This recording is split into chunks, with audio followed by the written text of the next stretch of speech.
kita masuk ke dalam pembacaan kitab suci dari Yohanes pasal 16. Sekarang kita mulai membaca Yohanes pasal 16 dari ayat yang ke-4b dulu.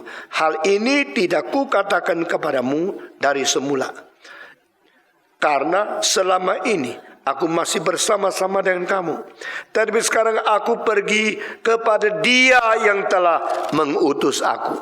Dan tiada seorang pun di antara kamu yang bertanya kepadaku, kemanakah engkau pergi? Tetapi karena aku mengatakan hal itu kepadamu, sebab itu hatimu berduka cita. Namun benar yang kukatakan ini kepadamu adalah lebih berguna bagi kamu jika aku pergi. Sebab jikalau aku tidak pergi, penghibur itu tidak akan datang kepadamu. Tetapi jikalau aku pergi, aku akan mengutus Dia kepadamu. Dan kalau Ia datang, Ia akan menginsyafkan dunia akan dosa, kebenaran, dan penghakiman. Sekarang pembacaan sampai di sini dulu. Dan di sini Yesus Kristus berkata, aku dulu tidak katakan kepadamu, dan sekarang aku katakan kepadamu. Mengapa dulu tidak katakan, sekarang baru berkata? Berarti ada ajaran yang harus tunda waktu. Jangan kira semua ajaran dikasih tahu langsung semua.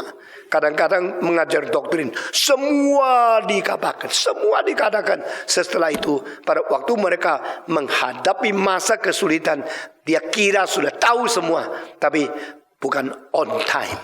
Saudara-saudara, seorang bernama, saya tidak sebut namanya, tahun 80-an, bilang sama saya, Pak Tong, silakan khotbah tentang doktrin Roh Kudus. Saya mengatakan, tidak. Dia mengatakan, kita perlu dengar. Saya bilang, tidak. Silakan, banyak gereja yang kesulitan. Saya bilang, tidak. Lalu dia tanya, kenapa? Saya bilang, belum waktunya. Kenapa belum waktunya? Itu orang adalah orang yang suka melayani Tuhan. Dan pemuda-pemudi yang ingin melayani Tuhan dan mau dikte hamba Tuhan, hati-hati dengan dia. Karena apa? Karena dia kira dia mau mengatur pendeta-pendeta sesuai dengan keinginan dia. Setelah saya tidak, dia mulai bikin satu organisasi. Dan dia mulai undang orang yang dia kira boleh diperalat oleh dia untuk mengisi kemauan dia. Tapi saya berkata kepada dia, saya tidak. Engkau undang pun saya tidak datang. Karena saya bukan orang undangan. Saya adalah orang yang mau taat kepada pimpinan Tuhan. Kenapa Pak Tong tidak mau bicara tentang Roh Kudus? Saya cuma jawab, waktunya belum sampai. Nah, ini semua adalah satu hal yang bersangkut paut dengan theology of time. What is the right time to speak right thing to the right people in the right situation? Itu bijaksana. Jangan kira saya sudah mengetahui semua doktrin, lalu semua doktrin saya ajarkan, saya sudah hamba Tuhan yang setia. You are wrong, because sometimes they are not up to the date that they need this kind of teaching. You should postpone. Nah, saudara, hal ini tidak pernah diajar di sekolah teologi, khususnya teologi reform. Pokoknya doktrin semua diajarkan. Sudah setia kepada Tuhan. Tidak begitu gampang. Yesus sekarang, dulu saya tidak katakan kepadamu, tapi sekarang saya katakan kepadamu. Kenapa? Karena dulu belum sampainya waktu saya mau kembali pergi melihat Bapa yang mengutus aku. Berarti di dalam proses 3,5 tahun, kapan Yesus bicara tentang Dia Kristus? Tunggu. Kapan bicara dengan Roh Kudus akan datang? Tunggu. Kapan bicara mereka harus mengabar Injil? Tunggu. Dan kapan mereka harus pergi mengabar Injil? Harus tunggu di Yerusalem. Tidak boleh berangkat. Nah, ini semua adalah the theology of time. Waktu itu diatur oleh bijaksana dari Tuhan. Banyak pendeta tidak mengerti ini.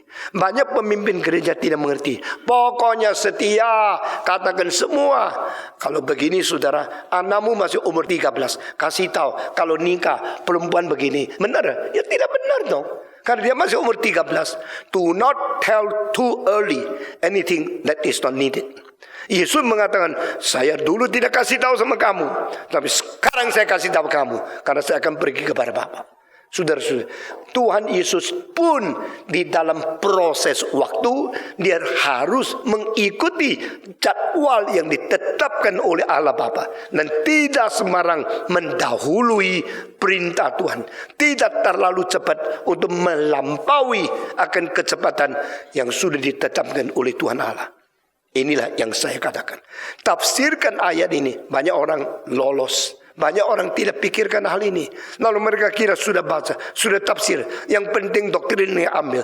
Tetapi bijaksana dan langkah-langkah yang taat kepada pimpinan Tuhan itu tidak diperhatikan. Aku tidak pernah katakan hal ini kepadamu dulu. Tetapi sekarang aku kata kepadamu. Karena aku pergi kepada Bapa. I'm going return to my Father. I'm going back to my sender. The one who sent me. Now is the time I go to see him. Dulu saya diutus ke dunia. Lalu saya tunggu 30 tahun. Baru berani khotbah. Yesus sebelum umur 30. Apakah dia tidak bisa berkhotbah? Sebelum 30 penuh. Apakah dia tidak boleh menyatakan kebenaran? Dia sama Yohanes Pembaptis. Pintar mana? Yohanes Pembaptis hanya dicipta. Dia sang pencipta. Yohanes Pembaptis hanya seorang hamba dari manusia. Dia adalah Allah menjadi manusia. Pasti dia lebih pintar bukan? Dia lebih hebat bukan? Dia lebih super, lebih transcends. Dia lebih menyeluruh. Dia lebih maha kuasa. Tetapi Yesus Kristus mengapa tunggu 30 tahun? Karena dia dilahirkan di bawah Taurat. Dia dilahirkan di bawah sesuatu jadwal yang ditentukan oleh Taurat. Sehingga manusia harus menjalankan segala syariat Taurat. Waktu Yohanes sudah umur 30 tahun, dia mulai berteriak, "Bertobatlah kamu! Mengapa harus binasa? Kerajaan Allah sudah dekat, sekarang bertobatlah." Waktu teriak itu keluar dari mulut Yohanes Pembaptis, Yesus juga boleh teriak. Dia beritanya sama. Dia mandatnya sama, khotbahnya sama. Dua orang memulai perjanjian baru. Tetapi bedanya adalah waktu Yohanes lebih dulu setengah tahun dari dia. Dari Yesus boleh ikut-ikut, "Bertobatlah kamu, karena kerajaan sudah dekat." Tidak bisa. Karena Yohanes juga sudah 30 tahun umurnya genap. Dia masih 20 tahun, 9 tahun setengah. Dia mesti tunggu 180 hari. Dan waktu tunggu gampang tak? Tak gampang. Waktu tunggu setiap hari itu panjang sekali. Orang di dalam tunggu setiap detik itu kejam. Saudara-saudara, kalau engkau menunggu pacarmu datang, sudah janji jam 3 sampai setengah 4 belum datang. Nah itu setengah jam seperti setengah tahun. Engkau kok dah datang ya, kok dah datang itu lihat sudah tambah 5 detik belum datang, tambah 10 detik belum datang, sampai 1 menit itu panjang sekali karena because you are waiting. Di dalam menunggu waktu menjadi kejam. Di dalam menanti saat-saat detik-detik itu menjadi sangat menyiksa. Nah saudara, nah Yesus Kristus juga mau berteriak, "Bertobatlah kamu, karena kerajaan sudah dekat." Tapi dia tidak bisa, mesti tunggu 180 hari. Karena apa? Karena dia belum umur 30. Maka kitab suci mengatakan, setelah umur 30, dia keluar berkhotbah. Pemuda-pemudi, kalau Tuhan suruh engkau tunggu mau? Kalau Tuhan suruh engkau tunggu, mau taat? Tidak gampang. Musa disuruh tunggu berapa lama? Jawab. 40 tahun. Waktu dia umur 40, sudah sehat, sudah ganteng, sudah mempunyai pengetahuan, belajar semua ilmu di Mesir. Fakultas apa saja dia lulus. Semua ilmu dia sudah belajar. Seperti kalau di UI ada 15 jurusan, semua engkau lulus. Itu namanya semua. Kalau di Calvin College ada 78 itu jurusan. Engkau lulus semua. Itu namanya semua sudah belajar. Semua pengetahuan dari orang Mesir dia sudah belajar sama sekali. Ini jenius besar. Ini orang yang luar biasa. Di Mesir waktu itu ada negara yang paling tinggi, paling top di dalam segala keunggulan dunia ini. Arsitek yang paling tinggi bisa bikin piramid yang terbesar sebelum Musa lahir. Lebih daripada 1000-2000 tahun piramid ini sudah ada. Piramid yang tertinggi sampai sekarang sudah 4000 tahun. Musa sampai sekarang cuma 1.500 tahun. Jadi pengetahuan begitu besar. Dalam arsitektur, teknologi begitu tinggi. Einstein baru mati berapa puluh tahun saja. Tapi piramid yang terbesar di Khufu itu sudah 4.000 tahun. Dan selama 3.000 lebih tahun, piramid tidak pernah dilampaui oleh teknologi negara apa tidak mencapai langit lebih tinggi daripada dia. Saudara-saudara, baru Jakarta bangga mendirikan menara yang paling tinggi di dunia. Sombong. Waktu itu perlu lebih dari 2 triliun. Jakarta kurang uang. Baru bilang kurang uang. Ditunda saja sebentar. Taipei sudah melampaui. Taipei sudah jadi menjadi lebih tinggi. Lebih tinggi dari Kuala Lumpur. Maka Taipei baru sombong. Tidak sampai berapa tahun Dubai melampaui. Dubai baru melampaui. Wah, menjadi tertinggi. Berapa tahun kemudian nanti Bahrain akan melampaui. Kalau Bahrain sudah melampaui, saudara-saudara, tidak lama lagi India akan melampaui lagi. Jadi Tiongkok sekarang mulai garuk kepala, kapan boleh melampaui. Semua ingin menjadi number one. Karena apa? People only remember number one and forget number two. Semua 1, 2, 3. People only remember number one and forget number two. Tapi saya mau tanya, you bisa jadi number one, bertahan berapa lama? You bisa menjadi number one berapa lama? Kuala Lumpur telah mendirikan Twin Tower of Petronas, number one. Dulu Twin Towers in New York itu lebih tinggi dari mana saja. Tidak lama kemudian disaingi, lalu Kuala Lumpur lebih tinggi. Waktu lagi sombong, tidak berapa tahun itu dilampaui oleh Taiwan. Dan arsiteknya bukan dari Connecticut, arsiteknya bukan dari New York, arsiteknya orang Taiwan sendiri. Bukan saja demikian, di dalam menara yang lebih daripada 560 meter itu ada satu pendulum yang hampir 650 ton. Saya baru naik ke situ, baru melihat lagi untuk keempat kali. Saya perhatikan, itu pendulum di tengah-tengah besar sekali. Seperti bom atom apa saya tidak tahu. Lalu kalau gempa bumi datang, seluruh bangunan itu melayang. Itu akan mengimbangi. Sehingga bangunan itu tidak jatuh. Baru sombong selesai. Tidak lama lagi disaingi oleh Dubai. Saingi lebih tinggi 200 meter. Kalau satu susun ini 3 meter biasanya. Kalau gereja ini 7,5 meter. Itu lebih 200 meter. Jadi setelah menuju sampai langit. Wah, dari situ lihat semua mobil jadi matchbox. Nah, manusia menjadi semut. Lalu matamu menjadi pasir. Saudara-saudara. Lalu di situ kita melihat seluruh bumi berada di bawah kaki kita. Baru 720 lebih meter. Baru jadi. Tidak lama lagi Bahrain akan menjadi lebih tinggi. Dan saudara-saudara, India mengumumkan akan dirikan 202 karena Taiwan 101. Taiwan 101, nanti India 202. Saya harap Indonesia 303. Ya. Tapi akhirnya bukan 3.000 meter atau 300 susun.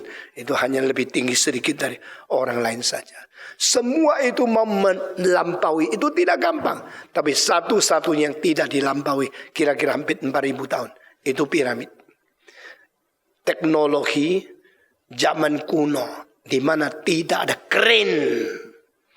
Manusia bisa meletakkan batu 2,5 ton di atas 156 meter di atas. Manusia cuma 1,5 meter lebih. 1,8 sudah tinggi sekali. Tapi meletakkan batu 2,5 ton di atas ketinggian 156 meter. Itu bagaimana bisa? Tapi orang Mesir bilang, saya bisa. Kita sudah bisa. Kamu bisa tidak? Tidak bisa. Tunggu lagi. Tunggu berapa? Tunggu 4.000 tahun. Kapankah pertama kali piramid dilampaui? Siapa tahu? Coba angkat tangan. Kapankah ketinggian piramid dilampaui rekornya oleh bangun yang lain? Siapa tahu? Tahun 1889. Di mana? Monas. Di mana? Tidak ada yang tahu. Itu dulu sekolah enggak ya? Siapa yang tahu? Dilampaui oleh apa? Di mana? Oleh siapa?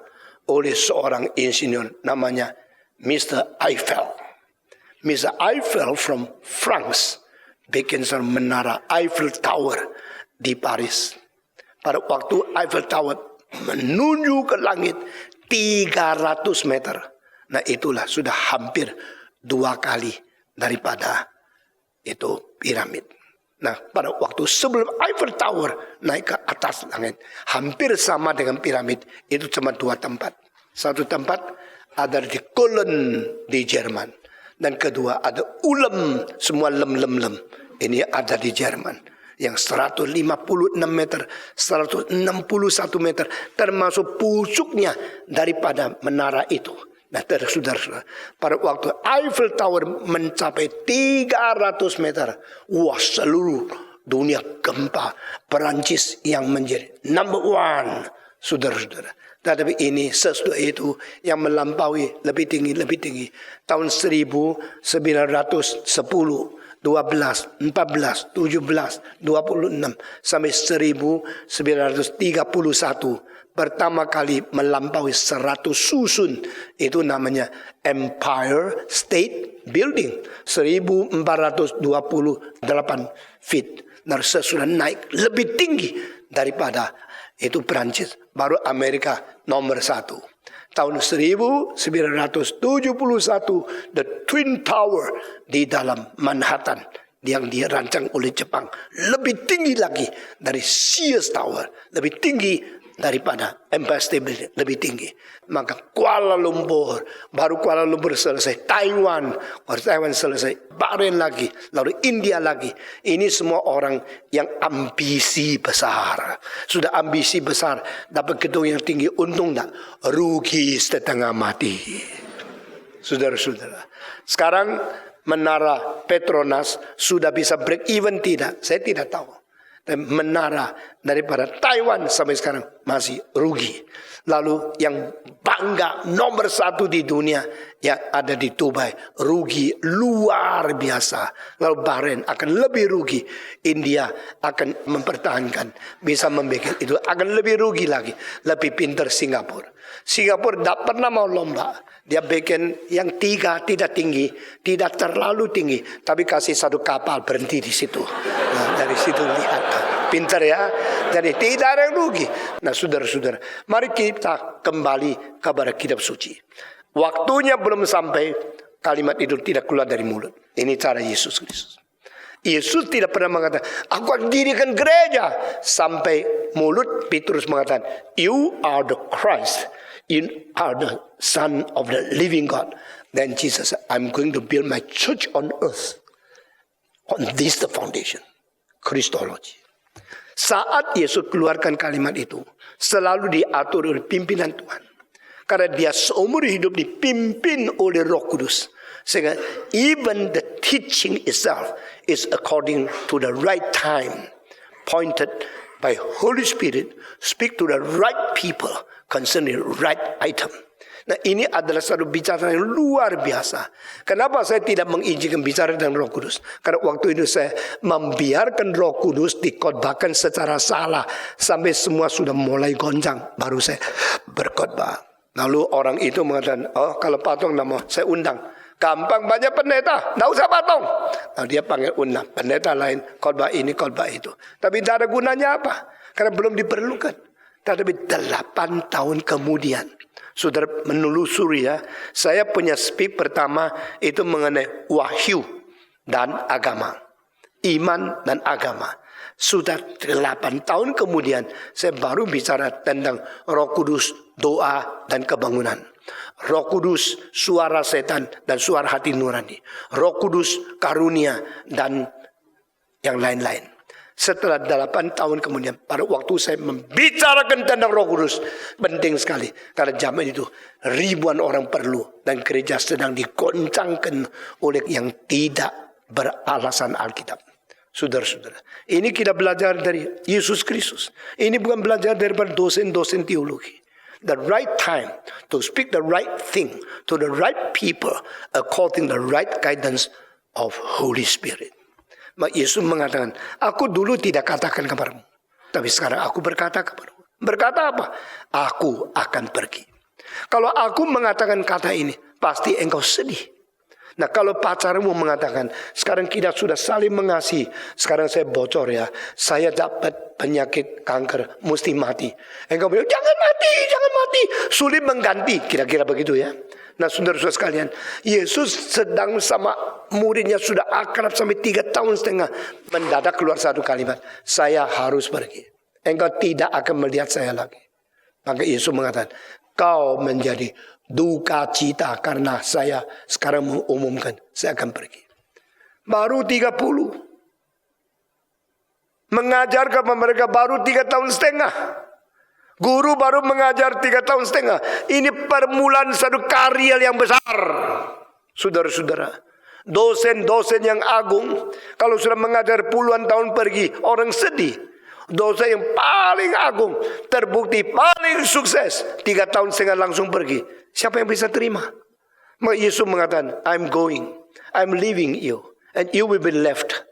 You should know I should go, and I never told you about this until today. Saya sekarang berkata, saya akan pergi. Waktu saya pergi, engkau dengar ini, pasti duka cita. Kenapa dari dulu saya tidak kasih tahu kepada kamu? Karena sekarang waktunya saya kembali kepada Bapakku. Nah, saudara perhatikan istilah to return to my father. Ini istilah signifikansinya itu apa? Saudara-saudara, kalimat ini muncul di Lukas, muncul di Matius, muncul di Markus 1-2 kali. Tapi muncul di Injil Yohanes berkali-kali lebih banyak daripada Injil yang lain. I go to my father. I go to my father. Kalimat ini tidak bisa dicomot lalu kita artikan secara individu, independen. Harus kita gabungkan dengan 3 kalimat yang lain. I come from father and I enter into the world. And I depart from the world and I return to my father. Ini 4 tidak bisa copot lalu bicara tentang 1. Aku keluar dari Bapa. Aku masuk ke dalam dunia. Aku meninggalkan dunia. Dan aku kembali kepada Bapa. Semua ikut saya. 1, 2, 3. Aku keluar dari Bapa. Aku masuk ke dalam dunia. Aku keluar dari dunia. Dan aku kembali kepada Bapa. 4 kalimat ini menjadi satu kelompok pengertian yang membedakan Kristen dan agama yang lain. Tidak ada satu pendiri agama yang berani mengatakan 4 kalimat ini. Ingat, mengapa? Uniknya di mana? Saudara tidak lihat uniknya. Uniknya adalah dia memberitahukan dia punya source di mana. Tidak ada pendiri agama yang bicarakan dia dari mana. Yang disebut Bapak itu siapa? Bukan Yusuf loh. Karena Maria tidak menikah, tidak bersetubuh. Lalu yang melahirkan dia adalah anak darah Maria. Sehingga dia mengatakan, aku dari Bapakku. Ini istilah khusus yang berlainan dengan konsep istilah Bapa yang dipergunakan oleh siapapun yang berada di dalam dunia. I come from my father. Umur 12 dia mengatakan, tidak tahukah aku harus selalu berada di rumah Bapakku? Tidak tahukah saya harus berada di dalam rumah Bapakku? Atau terjemahan yang lain, tidak tahukah saya harus selalu menjalankan keinginan daripada Bapakku? Selalu mengingat akan urusan tentang Bapakku. Waktu dia mengatakan kalimat itu, Yusuf di pinggir. Yusuf geleng-geleng kepala, garu-garu karena tidak ngerti. What is the meaning? Dan dia tahu kalau Yesus bukan akibat persetubuhan dia dengan Maria. Bukan akibat hubungan seks antara dia Maria. Tapi Maria mendapat naungan dari Roh Kudus. When Jesus said, I should be in my father's house. Itu kalimat membuat Yusuf mengetahui yang disebut Bapa itu Tuhan Allah. Dari Yesus dari Allah. I come from Father and I enter into this world. And I will depart from this world and return to my Father. Ini pertama, dia mempertanggungjawabkan dari mana dia.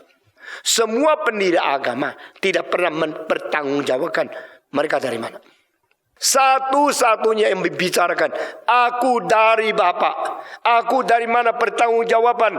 Bicara tentang my source, my origin. Itu cuma Yesus Kristus. Even the book Origin of Species yang ditulis oleh Darwin tidak pernah bicara dari mana origin. Saudara-saudara, Darwin terpaksa pada halaman terakhir, 360 lebih halaman. Halaman terakhir yang mengatakan, we may imagine that the first life must from the breathing of God Himself. Tidak ada origin kan? Dari mana hidup pertama? Tetap dia harus kembali kepada Tuhan. Dari Tuhan. Jadi kalau if the first life must from the breathing of God Himself, why you don't ask people to read the Bible? Because this is the responsibility of telling what is the origin. The origin, God created heaven and earth. Allah menciptakan langit bumi. Ini yang sah. Ini yang paling kuno. Dan ini yang paling jujur. Ini yang paling jitu. Dan paling akurat. Kenapa tidak mau percaya? Mesti we may imagine. Kenapa? Karena dia tidak bertanggung jawab.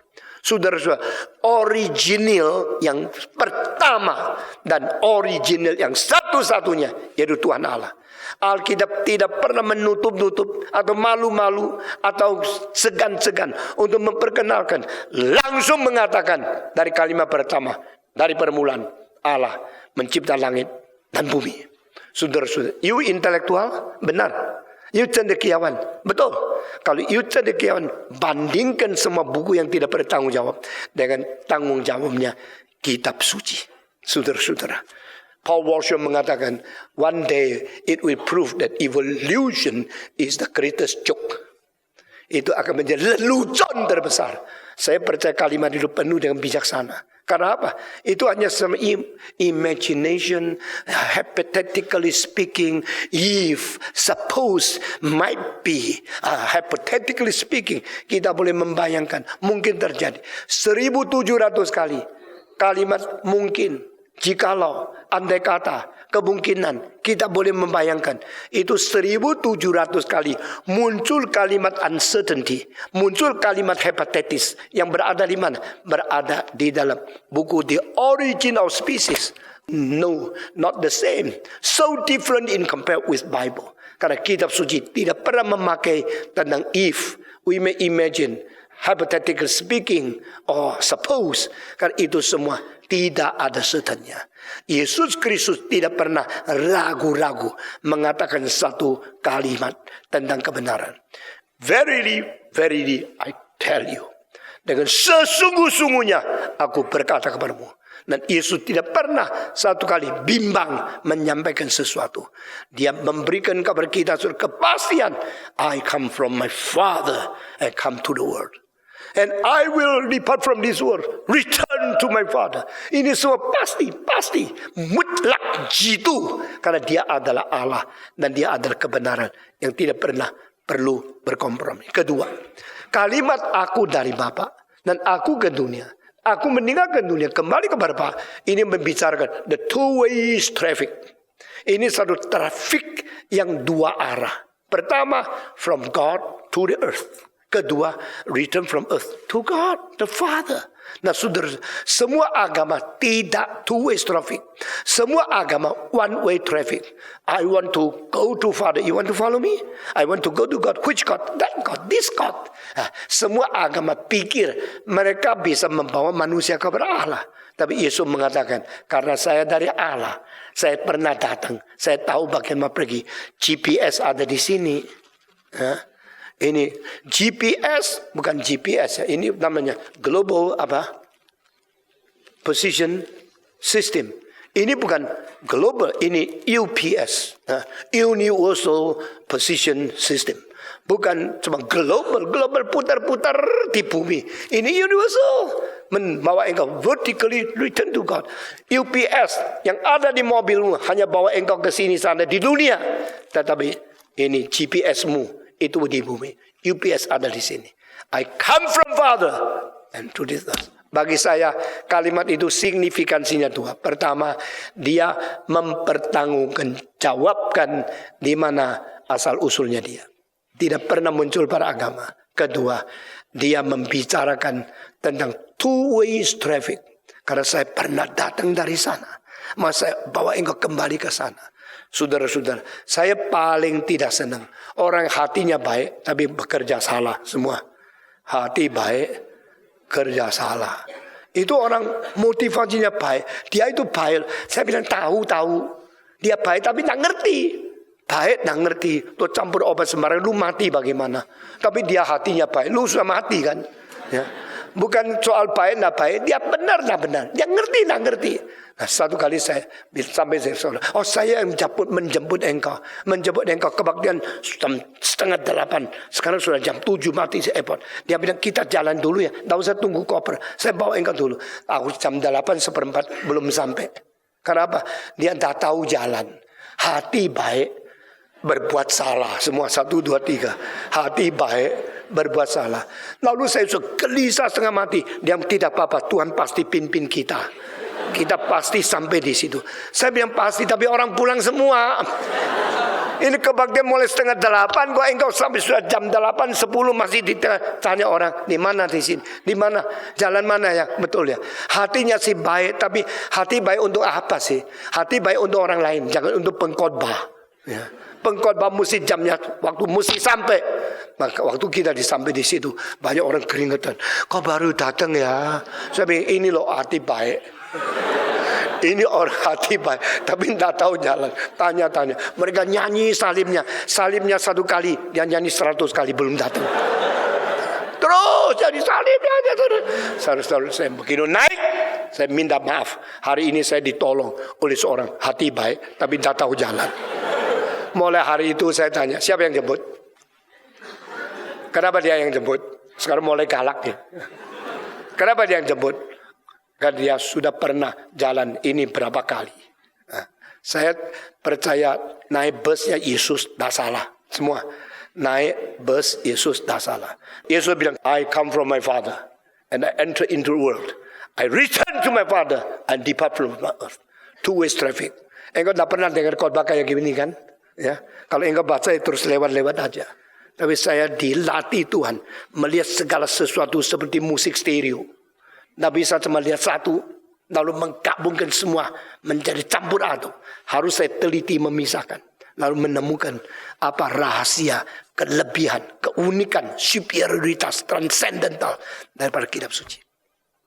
Two ways traffic. Yesus mengatakan, I come from my Father and enter this world. Now you follow me from this world, I bring you to my Father. Is it right? Ini bus yang benar. Saudara-saudara, kalau dulu engkau ada di bus yang salah, sekarang saya berkata, come. Engkau bilang susah loncat. Karena bus, ini bus, saya dari sini loncat ke situ. Kalau jatuh akan kaki patah kan. Maka di situ susahnya. Makin pintarnya setir, tak tahu arah, makin susah. Tapi hatinya baik. Siapa tak tahu lu hatinya baik, tapi tak tahu kok. You tak tahu tempat kan. Nah di sini two ways traffic is very important. Where are you from? I come from my Father. So where are you going? I going to my Father. You know that way? I not only know that way, I am that way. Puji Tuhan. Ini semua tercatat di Alkitab. Banyak orang tidak menemukan kelebihan Alkitab di mana. Tapi kelihatannya Yesus pakai istilah yang gampang-gampang, tidak sulit. Sehingga enggak bilang, biasa. Ini bahasanya gampang. Pasti orangnya biasa. Tidak loh. Justru kebenaran yang paling dalam selalu tersimpan di dalam kalimat yang paling sederhana. Perhatikan kalimat ini ya. Ada orang kalau bikin makalah sulit-sulit, pepatahnya banyak, tapi pikirannya bodoh, cuma hafalnya pepatah banyak. Pepatahnya banyak sekali, tulisannya banyak sekali, lalu literaturnya dalam sekali, tapi pikirannya dangkal sekali. Saya mau tanya, baca Paulus sama baca Yesus gampang mana? Jawab. Nama jawab apa itu? Paulus juga, Yesus juga, yang mana dong? Lebih gampang baca Paulus atau lebih gampang baca Yesus? Jawab. Kenapa? Perumpamaan anak terhilang, perumpamaan ini itu gampang. Paulus doktrinnya predestinasi ini, wah itu sulit sekali. Tapi saya mau tanya, sebenarnya apa yang dikatakan oleh Paulus sudah ada di dalam ajaran Yesus tidak? Belum. Sudah tersimpan. Kamu belum menemukan. Ya. Mengenai predestinasi. Mengenai pilihan. Yesus sudah ngomong. Yang dipanggil banyak. Yang dipilih sedikit. Satu kalimat. Gampang ya. Jadi banyak orang yang dipilih sedikit. Ya itu ya sedikit itu. Itu kamu pilihan. Yesus sudah mengatakan semua. Tapi pakai istilah paling sederhana. Yang paling sederhana. 4 kalimat ini. I come from my Father. I enter this world. I depart from this world. And return to my Father. Kenapa? Yesus langsung memberitahu. I come from my Father. And my Father will be your Father also. If you come to follow me. Tidak ada orang seperti Yesus Kristus. Oh, saya kalau menulis satu buku, no one is like Jesus. Lalu kuutarakan semua yang kita bisa gali dalam Alkitab. Wah, itu buku luar biasa tebalnya. Mungkin akan mensita waktu terbanyak.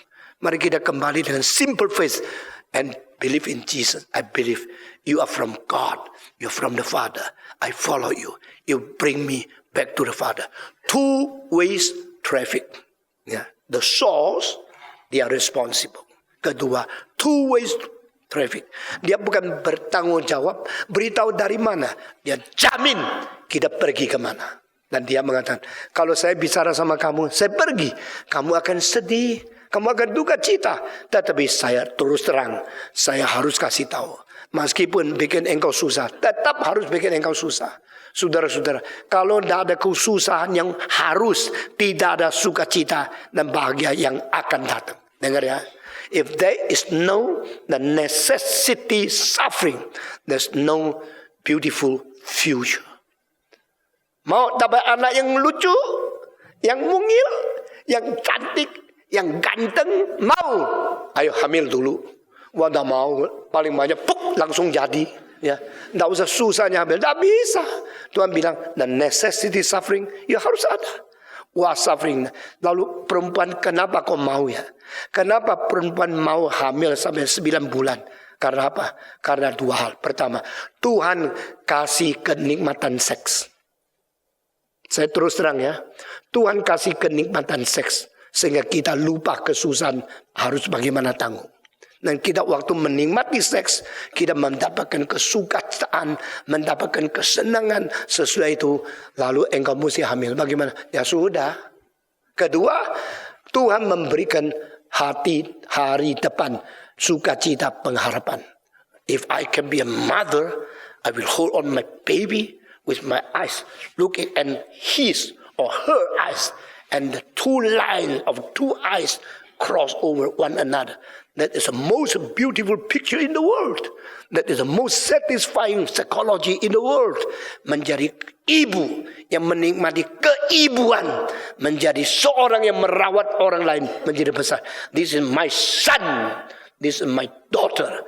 Nah, sukacita menikmati sebagai seorang ibu di hari depan. Dan sukacita pada menikmati seks pada hari lampau. Menjadikan seorang ibu. Dan bagaimanapun. Sudahlah. Pokoknya hamil itu susah. Tidak apa-apa. 9 bulan bisa lewat. Sudah lewat. Bisa menjadi ibu. Sesuai itu. Semua lupa. Alkitab kata Yesus Kristus. Waktu hamil penuh kesusahan. Tetapi setelah melihat anak itu lahir, lupalah semua kesusahan masa hamil. Ini kata Yesus Kristus. Yesus sendiri mengatakan kalimat itu. Yesus mengatakan kalimat yang pendek sekali, tapi mengandung arti yang begitu dalam, begitu luas. Karena Yesus cuma 3,5 tahun. Waktunya tidak cukup kalau semua itu bikin tesis yang panjang. Ya. Kalau Yesus bikin satu tentang keibuan, skripsi 300 halaman. Nah, dia mesti pakai 3 tahun. Dia belum bicara tentang kerajaan Allah, 300 halaman lagi. Bicara tentang Roh Kudus, 300 halaman lagi. Dia mesti hidup 80 tahun baru bisa selesai pengajarannya. Nah, kita bisa baca sampai mati belum selesai. 1 kali baca kitab suci. Yesus kasih kalimat pendek, sedikit. You mesti mikir setengah mati. Maka saya heran. Ajaran Yesus gampang dimengerti. Ajaran Paulus lebih sulit dimengerti. Tapi ajaran Yesus jauh lebih dalam dari ajaran dari Paulus. Di situ saya menemukan satu hal. Khotbah yang agung bukan khotbah yang rumit. Khotbah yang agung adalah khotbah yang pikirannya rumit, bahasanya tetapi sangat sederhana. Dan Jesus achieved that. I come from Father, I enter the world. I depart from this world, I return to my Father. Tidak ada orang mengatakan two ways traffic begitu jelas. Dan sekarang tahu, now is the time. I return to my Father. Are you sad? Engkau sedih? Engkau sekarang duka cita karena aku kembali kepada Bapa. I tell you the truth. I should go. If I don't go, Holy Spirit will not come. Aku kalau tidak pergi, Roh Kudus tidak datang. Maka saya sekarang beritahu kepada engkau, aku harus pergi supaya Roh Kudus harus akan datang. Di sini membuat satu pengharapan yang baru. What is the meaning of Roh Kudus datang? Kenapa dijanjikan Roh Kudus datang? Kalau tidak ada Roh Kudus, apa ruginya? Kalau ada Roh Kudus, apa untungnya? Kalau Yesus pergi, Roh Kudus baru datang. Berarti dengan mendapat Roh Kudus, mesti ganti mengkorbankan Yesus Kristus. Nah, kalau ini tidak ada, baru itu ada. Lalu mendapatkan yang ada, ini mesti tidak ada. Kalau begini, berada dengan Roh Kudus, tapi kehilangan Yesus Kristus, itu rugi besar kan? Sudah enak loh, kita kalau lapar Yesus jadi 5 roti, jadi 5.000 orang bisa makan semua. Kalau kita mempunyai kesulitan mau tenggelam, tarik, kita bisa jalan di atas air. Kalau kita lagi capek, Tuhan memberi kekuatan kepada kita. Tuhan mengatakan yang minum air dariku tidak akan berdahaga, yang makan dari aku tidak akan lapar. Ini jaminan sandan pangan, no problem. Kalau ini jadi presiden, semua akan aman. Sekarang ini yang mau pergi, gimana kita? Kalau yang sudah pergi, negara jadi apa? Maka ini kalimat penting. If you do not have Holy Spirit, you are finished. Kalau murid-murid Yesus, Petrus, Yakub, Yohanes, semua itu kalau tidak ada Roh Kudus turun, gereja akan hancur. Kekristenan akan hancur. Saudara-saudara, Roh Kudus kalau memimpin, bukan stabil, bisa tambah. Coba lihat ya, waktu Yesus di dunia 33 tahun setengah sampai dia selesai, berapa banyak orang. Lalu Yesus naik ke surga. Sekarang dunia berapa banyak orang Kristen? Tidak ada Yesus, kok bisa lebih banyak? Karena if I don't go, the Comforter will not come. If I don't go return to my Father, the Holy Spirit will not be given to you. And when Holy Spirit given to you, nah, ayat 8, 9, 10, 11. Saya minta you baca. Saudara-saudara. Baca baik-baik di rumah. Saya belum khotbahkan. Dan ini hal yang begitu memutar balik seluruh konsep kita. Terjadi pada pasal 16. Kiranya Tuhan memberkati kita. Dan mempersiapkan hati kita. Melihat satu passage yang besar sekali bagi saya memberikan nama ayat 8 sampai ayat 11 sebagai renormalization of the universal interpersonal relationship. Tidak ada di tafsir buku apapunnya. Ini adalah renormalization of the universal interpersonal relationship. Dan ayatnya gampangnya luar biasa. Dia datang menyatakan manusia tentang dosa, tentang kebenaran, dan tentang penghakiman. 3 kalimat saja. Tapi 3 kalimat ini mengandung segala sesuatu yang paling sulit. Akan kita kupaskan pada kali yang akan datang. Mari kita berdoa. Bapa di dalam surga, kami berterima kasih untuk segala anugerah Tuhan yang besar yang Tuhan karuniakan kepada kami. Kami berdoa, bersyukur untuk kebaktian ini. Boleh kami memaparkan 2 poin yang penting. Yesus bertanggung jawab membicarakan di mana sumber dia. Yesus juga bertanggung jawab membawa kita melalui 2-way traffic kembali kepada Bapa. Kiranya firman yang kami dengar sungguh-sungguh tercantum di dalam hati kami dan menggugah kami akan keunikan dan finalitas dari Kristologi. Dengar doa yang kami panjatkan dalam nama Yesus Kristus, penebus dan juru selamat kami yang hidup. Amin.